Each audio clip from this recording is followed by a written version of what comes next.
It was the year 1789, and France was in financial turmoil. In need of guidance, King Louis XVI summoned a meeting of the Estates Generale for the first time in 175 years. The king had called this meeting to order to discuss tax laws, but what was to come had very little to do with finance. The Estates Generale was composed of 3 estates, the first being the clergy, the second being the nobility, and the third estate being the common people. Upon arrival, the third estate was separated from the other 2 in a different seating area. In addition to this, the third estate soon found out that they could only vote as a group, and could easily be overridden by the other 2. They demanded equal representation, and a vote by head instead of by group. After much debate, the king gave in to their wish. Next came the form of legislation. After debating, and eventually reaching an impasse over the powers of each group, the third estate, now called La Commune, decided to form their own legislative body, the National Assembly. Soon the Assembly was passing new, more radical laws that were not approved by the king or the Estates Generale. The French Revolution had begun. Though the Estates Generale may have signaled the beginning of the French Revolution, it certainly was not the first sign. Prior to the start, other events shed light on not only the political but social unrest in the nation. The French people were unhappy, and they were willing to act. Inspired by Enlightenment thinkers, the people rose to defend the rights of man. In addition to being a revolution to France, the French Revolution played a part in a global revolution among Western civilizations, fundamentally changing the world for the ideals of freedom. This was the start of a new world order, one of democracy throughout the West. Now, with modern technology and new research, an expert team of analysts make a revolutionary conclusion. Prepare yourself for a journey through the past, examining and analyzing the accounts of primary sources as well as the opinions of historians preceding the all-knowing Paul.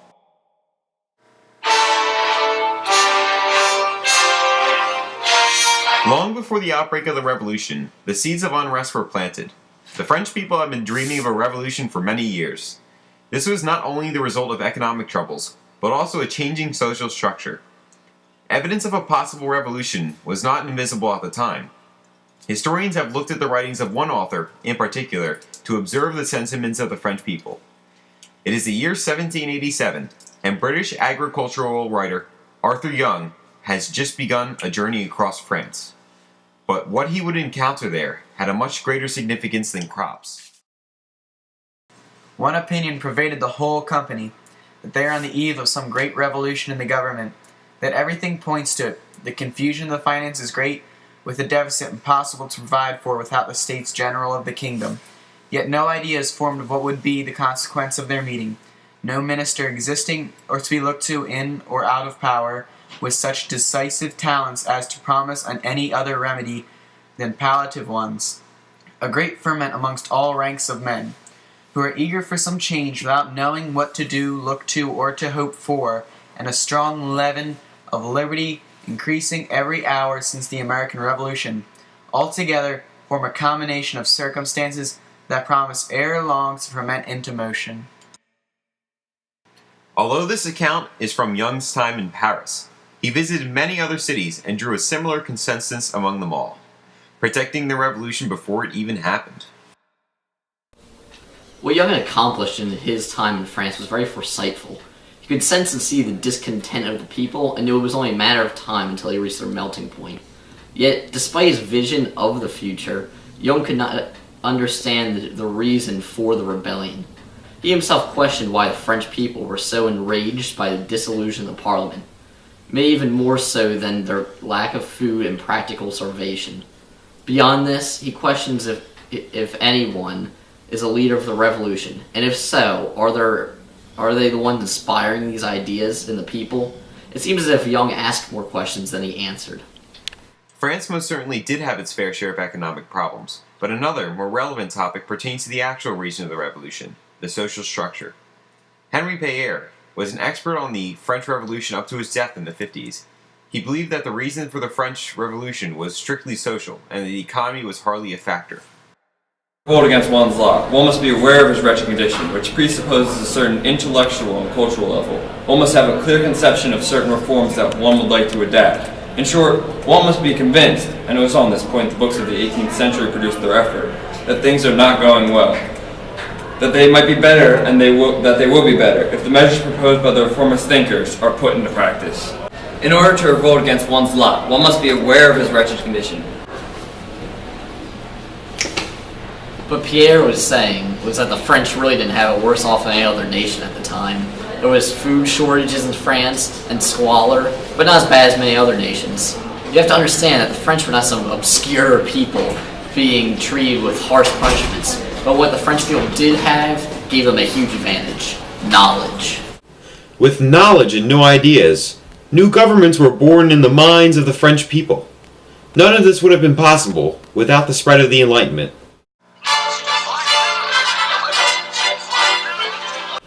Also known as the Age of Reason, the Enlightenment began in the early 1700s.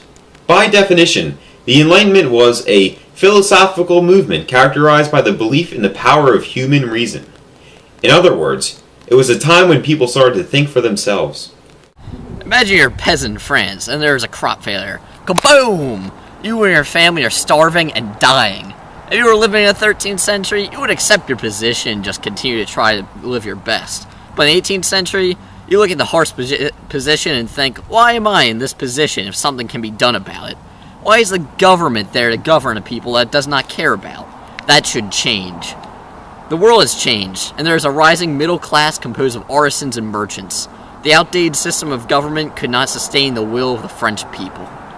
But why did the Enlightenment cause a revolution in France, but not in any other nation before 1789? It is because of the enlightened thinkers in France itself. Long had France been a center of Enlightenment ideas and practices. The king had even endorsed another example of the Enlightenment, the American Revolution. But once the wheel began turning, it was hard to stop. Admiring the American ideals, the French followed suit and challenged their government in order to better their position.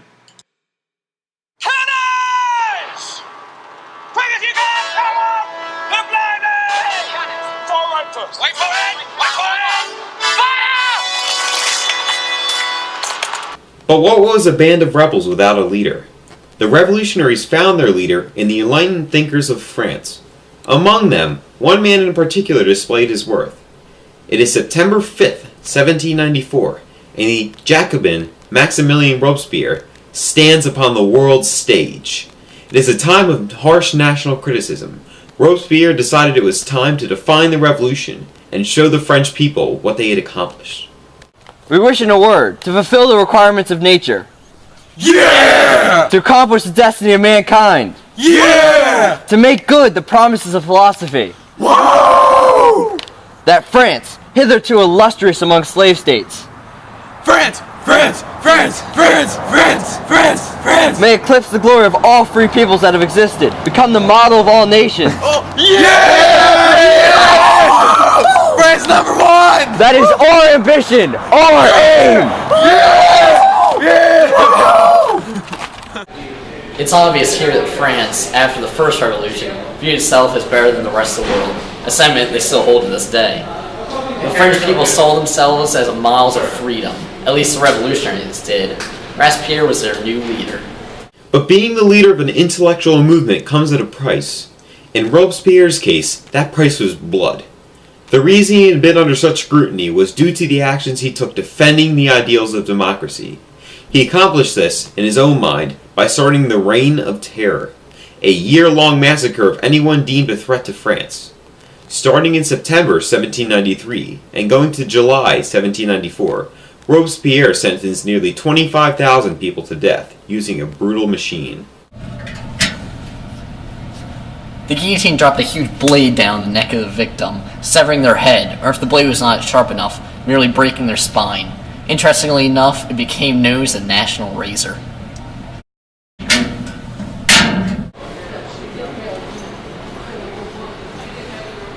Oh, hi there. I'm just reading about the guillotine. You know, even that was an enlightened form of killing. It killed equally nobles and peasants. Many valuable Frenchmen lost their lives to the National Razor, including Antoine Lavoisier. Even 200 Republicans were sentenced to death, which started another uprising against the old revolutionaries. After such death, It is understandable that Robespierre would want to cover up his mistakes with excuses of national unity. But this would not save him. In the eyes of the people, he had gone too far. After attempting to kill himself twice, he was captured and faced the wrath of his own device. A leader of the Enlightenment had been killed, but the revolutionary spirit continued on, not only in France, but throughout the Western world. Now for a message from our sponsors. The man behind the legend, Tanner, the dark side of success. So Tanner, tell us, what was that wow moment for you? That's a good question, Paul. It was a Sunday morning. I woke up in a motel in Jacksonville. On the right side of me, there was a pile of dead bodies. On the left side was a kilo of cocaine. The president walked in and handed me a pistol and said, "We need to end this." And that was when I knew I had hit rock bottom. Now back to La Révolution on the History Channel. The revolution in France was only part of a larger trend. The effects of the Enlightenment could soon be seen around the world. First in North America with the American Revolution. The colonists grew tired of the taxes upon them and shut off their oppressors. Even though the British had fought for the colonists and their tax rates were much lower than the citizens of England, the colonists realized they could improve upon their position and overthrew the British. Then, after the French, most of the rest of the world followed suit. Haiti began its revolution in 1791, fighting against who else but the French. Then came the Irish Rebellion, the Serbian Uprising, the Mexican Revolution, and countless others. What this was an age of change. An age when people said, I'm not going to take anymore. Others looked at the French and then looked at themselves and realized, I can change this. Not only can I change it, it is my right, my duty to do so. Georges Lefebvre puts it in a different way. The Revolution of 1789 restored the harmony between fact and law. This transformation spread in the 19th century throughout the West and then to the whole globe. In this sense, the ideas of 1789 toured the world. That's such a soft shirt. Thank you, Party Paul. Even women gained more political and social prominence after the revolution. However, the end of the 1789 revolution did not mean the end of turmoil in France. Now, with the vacuum of power, the stage was set for a new world leader, Napoleon Bonaparte. He would exploit his power and forge a new nation. As virgin iron is forged in fire, so did Napoleon forge France in blood. Napoleon was doing what was best for France, as well as the only thing he knew how to do. Besides a minor rebellion he led against the French military at Corsica, he'd always been loyal to France. Now it was his country and his duty to defend it. Napoleon would take his forces through Spain, Germany, Italy, and even Russia. While conquering Europe, and whatever Russia is, Napoleon spread much more than the revolution, but a new age and a new type of international relations.